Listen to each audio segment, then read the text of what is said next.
नमस्कार दोस्तों, इस वीडियो में हम डिस्कशन करेंगे इस विज्ञापन के बारे में जो कि आया है कृषि विभाग बिहार पटना से। और वैसे भी बिहार से पिछले काफ़ी दिनों से लगातार भर्तियां आ रही हैं और उसी क्रम में ये भर्ती जो है कृषि विभाग से आई है। तो कृषि वर्ग से या एग्रीकल्चर से जो भी स्नातक किए हुए युवा हैं उनके लिए बहुत ही बड़ी खुशखबरी है। तो चलिए देख लेते हैं इस विज्ञापन की मुख्य बातें। तो दोस्तों, ये विज्ञापन कृषि विभाग या कृषि सेवा से आया है और इसमें अलग अलग पदों के सापेक्ष कई अलग अलग वैकेंसियां हैं। और कौन कौन सी वैकेंसी हैं?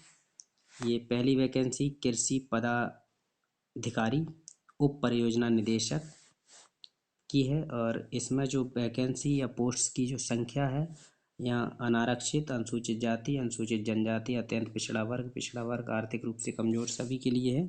तो हम यहाँ कुल पदों के बारे में बात करें, ये 155 पोस्ट हैं। और बिहार के जो युवा रहेंगे उनके लिए यहाँ पर एससी, अनुसूचित जाति, अनुसूचित जनजाति, ओबीसी, और ओबीसी में भी वहाँ बिहार में दो वर्ग होते हैं, पिछड़ा वर्ग और अत्यंत पिछड़ा वर्ग। तो इस तरह से आरक्षण मिलेगा। हालांकि दूसरे राज्यों के कैंडिडेट्स के लिए जनरल या अनरिजर्व अनारक्षित में काउंट किया जाएगा। तो जो पहली पोस्ट है इसके लिए 155 पोस्टें हैं। दूसरी जो पोस्ट है कृषि अभियांत्रिकी में सहायक निदेशक की पोस्ट है और इसकी जो कुल पद हैं वो 19 पद हैं। तीसरा पौधा संरक्षण में या सहायक निदेशक का है, इसमें कुल 11 पद हैं। और चौथा बहुत अच्छी पोस्ट है बिहार कृषि अधीनस्थ सेवा कोटि की है ये, और प्रखंड कृषि पदाधिकारी एवं उसके समकक्ष की पोस्ट है। आप इस पोस्ट को ऐसे मान सकते हैं जैसे कि ब्लॉक स्तर पर खंड विकास अधिकारी या फिर शिक्षा विभाग में ब्लॉक एजुकेशन ऑफिसर होता है, इसी तरह कृषि विभाग में प्रखंड कृषि पदाधिकारी होता है। और इसकी जो कुल पोस्ट हैं बहुत अच्छी मात्रा में है, 866 पोस्टें हैं कुल। बड़ी पोस्ट है और मैं समझता हूँ 866 पोस्ट केवल कृषि के लिए रहेंगी तो सिलेक्शन होने की प्रबल संभावना रहेंगी, क्योंकि आप केवल और केवल एक ही वर्ग के अभ्यर्थी यहाँ पर आवेदन करेंगे तो कंपटीशन ऑलरेडी कम हो जाती है, फिर ऊपर से इतनी बड़ी मात्रा में पद हों। इसके अलावा यहाँ शैक्षिक योग्यता की बात करिए तो शैक्षिक योग्यता यहाँ पर मान्यता प्राप्त किसी विश्वविद्यालय संस्थान से कृषि संकाय में कृषि विज्ञान में स्नातक यानी कि बीएससी एजी की बात कर रहे हैं, और संबंधित विषय में डिग्री, संवर्गीय विषय में अर्थात उसके समकक्ष कृषि स्नातक ही होना चाहिए। और दूसरी वाली जो पोस्ट है उसमें भी कृषि स्नातक, तीसरी में, और जो चौथी सबसे बड़ी पोस्ट जिसमें सबसे ज़्यादा संख्या में थी ये वाली पोस्ट, उसमें भी कृषि स्नातक ही मांगा है। तो कुल मिलाकर सभी पोस्टों के लिए कृषि स्नातक जरूरी है और पोस्टें बहुत ज़्यादा मात्रा में हैं, अच्छी पोस्टें हैं। उम्र सीमा की बात करें तो न्यूनतम 21 साल और अधिकतम जो है अनारक्षित पुरुष के लिए 37 साल, पिछड़ा वर्ग और अत्यंत पिछड़ा वर्ग का यदि पुरुष और महिला एवं अनारक्षित महिला के लिए 40 साल, और अनुसूचित जाति और जनजाति पुरुष महिला के लिए 42 साल। अलग अलग आयु सीमा सभी के लिए है, न्यूनतम 21 है सभी के लिए, अधिकतम सबके लिए अलग अलग दे रखी है। और कुछ पदों के लिए यहाँ पर ये कह रहे हैं परंतु कुछ पदों के लिए थोड़ा बहुत अंतर या नियोजित किया जा सकता है, ये देख लेना आप। इसके अलावा हमारे मतलब की चीज़ यहाँ पर है इसमें कि चयन का आधार क्या रहेगा, किस तरह से इसमें चयन होगा, यहाँ ये दे रखा है।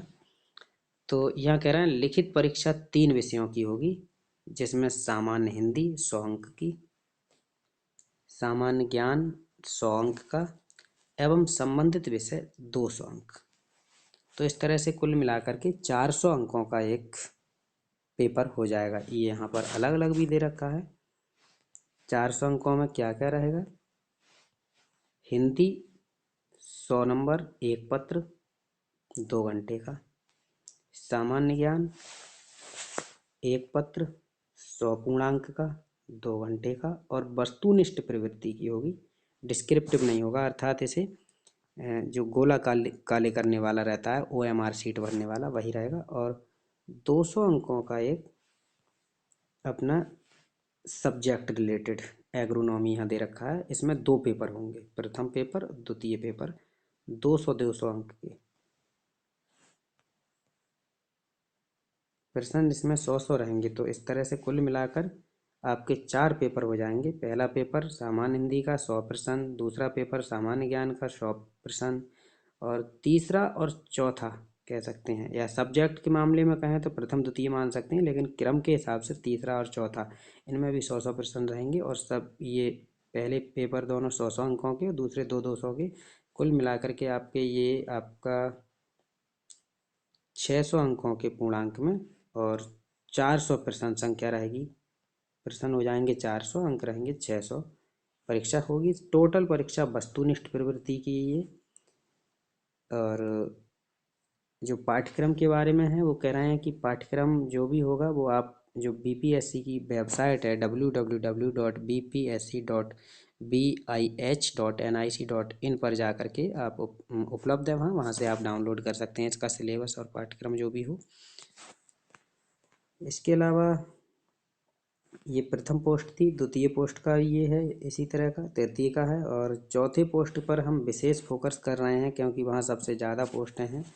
इसीलिए चौथे में जो है सिलेबस द्वितीय वाला, प्रथम पेपर सभी के लिए कॉमन है हिंदी और वाला, उसका भी लगभग उसी तरह का है। ये है सब कृषि से।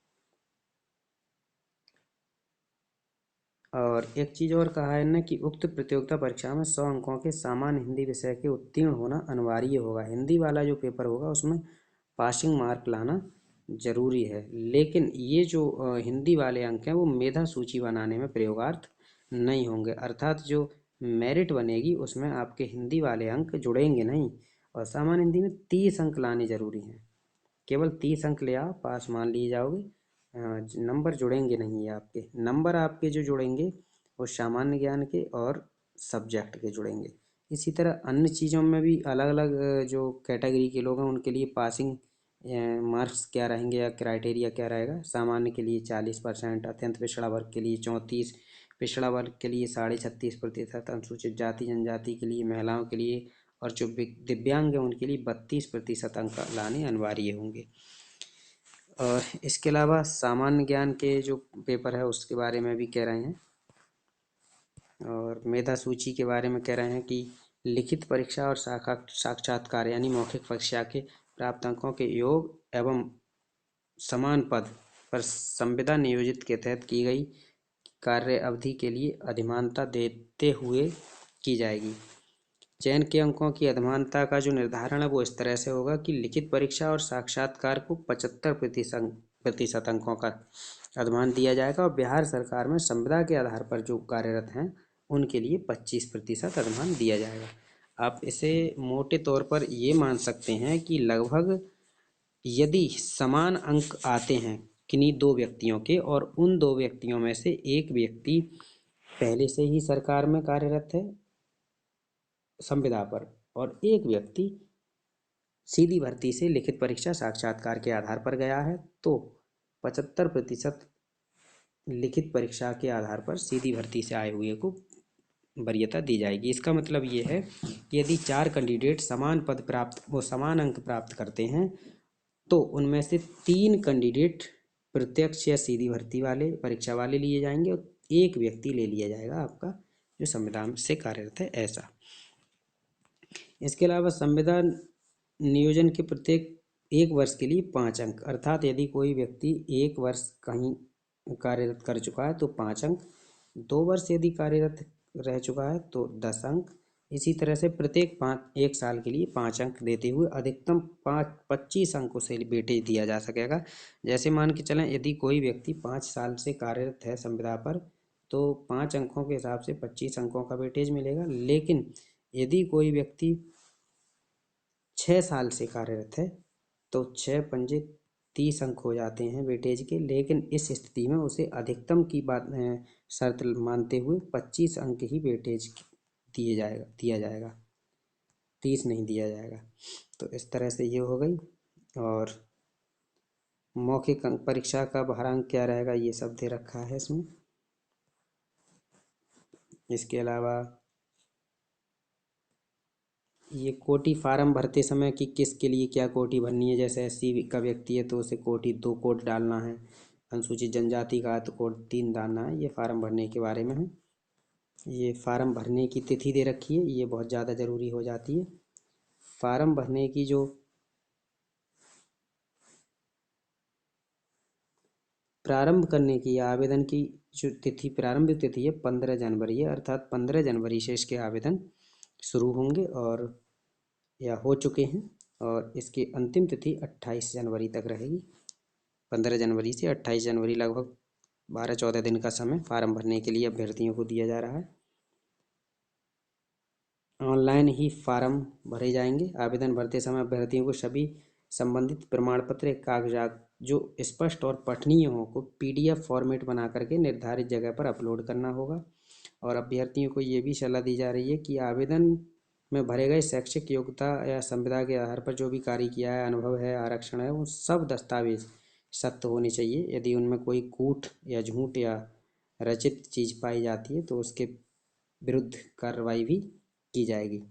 आवेदन भरने के लिए जो वेबसाइट ऑफिशियल है वो ये है www.bpsc.bih.nic.in अथवा www.onlinebpsc.bihar.gov.in। ये 2 वेबसाइट दे रखी हैं, इन पर जा कर के आप अपना फार्म भर सकते हैं। और एप्लीकेशन जो फॉर्म सबमिट करने के बाद में यहाँ कहा है कि एडिट करने का कोई प्रावधान नहीं है। तो यहाँ पर कहने का मतलब ये है कि फॉर्म भरते समय विशेष सतर्कता की आवश्यकता है, क्योंकि यदि किसी भी भूल से या गलती से भी कोई चीज़ गलत हो गई उसमें, तब उसमें संशोधन का कोई मौका नहीं दिया जाएगा। इसलिए फार्म भरते समय पूर्ण सावधानी बरतने की ज़रूरत है। और जो बाद में डाउनलोड फाइंड एप्लीकेशन सेक्शन पर भरा हुआ जो आवेदन होगा उसे अपने पास भर करके रख लें।